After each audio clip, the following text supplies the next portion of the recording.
শায়েখ কি বলছে শুনুন। যাকে আল্লাহ পুরুষ বানিয়েছেন সে পুরুষ, যাকে আল্লাহ মহিলা বানিয়েছেন সে মহিলা। মহিলা বলে বলবে না আমি পুরুষ, পুরুষ বলে বলবে না আমি মহিলা। এটা হারাম, আল্লাহর সৃষ্টির সঙ্গে যুদ্ধ। এটার কিছু আভাস গত সরকার থেকে আমরা দেখতে পেয়েছি, আরো হালকা।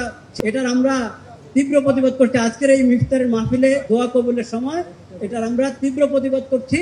এটাকে যেন এদেশে কোনো সুযোগ দেওয়া না হয়। আল্লাহ যাকে পুরুষ বানিয়েছেন সে পুরুষ, আল্লাহ যাকে মহিলা বানিয়েছেন সে মহিলা। এখানে কিছুদিন আগে পুরস্কারের ঘোষণা এসেছে, দেখেছি এই ট্রান্সজেন্ডারের পুরস্কার। নাউজুবিল্লাহ।